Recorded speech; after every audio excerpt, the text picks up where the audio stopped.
I bit my lip when I saw him, but I couldn't tell him to stop. My name is Rachel Miller.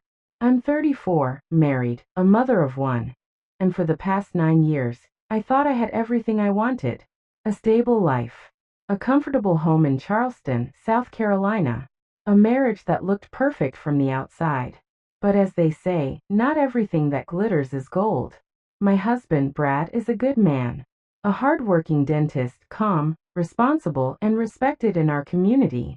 But love isn't always about respect. It's not always about stability. Sometimes it's about the fire you can't explain, the kind that burns even when you try to smother it. It all started when I hired a contractor to remodel our backyard patio. We'd been talking about it for years, and I finally decided to take the lead and just make it happen. Brad was too busy with work to care much. He simply nodded and said, "Whatever makes you happy." His name was Ethan Carter. The first time I saw him, I was sipping iced tea by the kitchen window.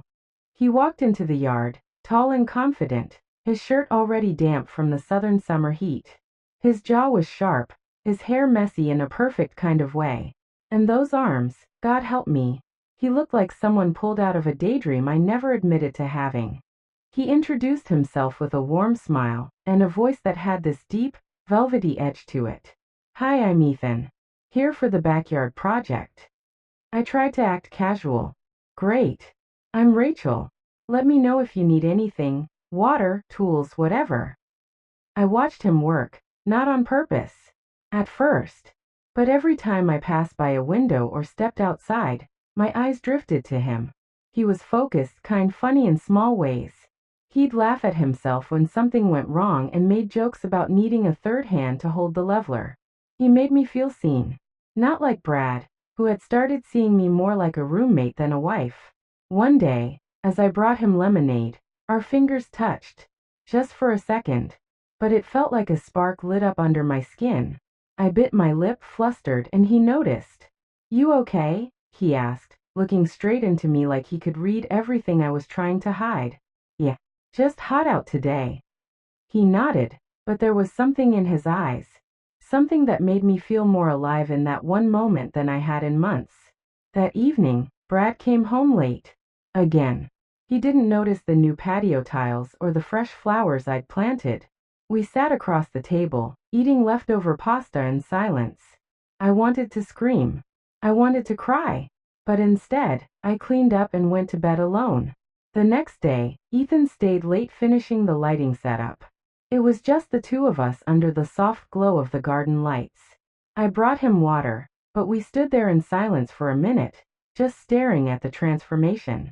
"You've done a beautiful job," I said softly. "Only because someone believed in it," he replied, not looking at the lights, but at me. My heart pounded. I should have stepped back. I should have said goodbye. Instead, I bit my lip. He noticed again. This time he reached out, brushing a loose strand of hair behind my ear. My body froze. My breath caught. But I didn't pull away. I didn't speak. I didn't stop him. His hand lingered at my cheek. His eyes searched mine, asking for permission I should never have given. Then he kissed me. It wasn't rushed. It wasn't wild. It was slow, aching, and full of emotion. Like two people who had been waiting for something they never knew they needed. I didn't stop him. I couldn't. The kiss lasted seconds, maybe minutes, I couldn't tell. But when it ended, I felt both full and hollow at once. "I'm sorry," he whispered, stepping back. But I wasn't. Not completely. Over the next few days, I avoided him. I stayed inside. I left the lemonade on the table and watched him from behind the curtains. I was afraid of what might happen if we were alone again. But fate doesn't care about intentions. On the final day of the project, I came out to thank him, to say goodbye, to pretend like everything had been normal between us. "Rachel," he said, stepping closer, "did it mean anything to you?" I didn't answer. I couldn't. My marriage was still real, still legally intact. But emotionally, it had been broken for years. He reached out, gently cupping my chin. "I haven't stopped thinking about you." I wanted to lie. I wanted to say it was a mistake. But I bit my lip again. That same nervous, aching bite that had become my silent confession. I haven't either, I finally said. And just like that, the space between us vanished. We didn't do anything more that day, just held each other for a moment longer than we should have.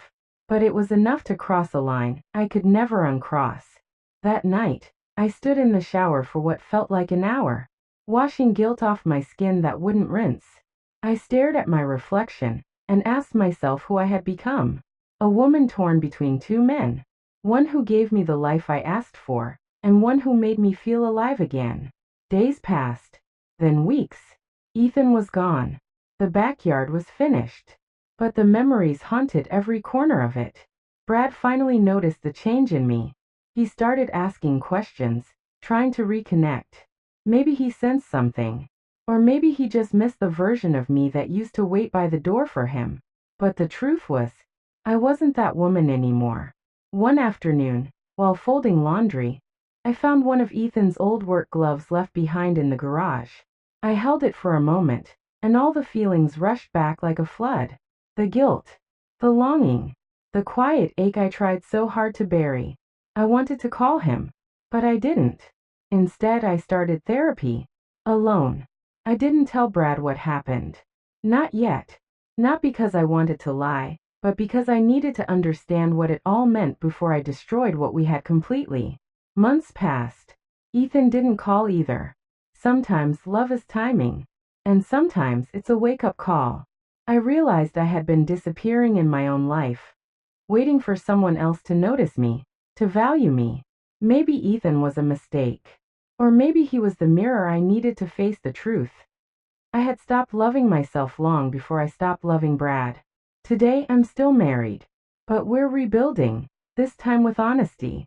I told Brad I felt unseen, unloved, forgotten. I didn't tell him about the kiss, not yet. Maybe one day I will. Or maybe that secret will stay between me, Ethan, and the stars that witnessed our moment under those garden lights.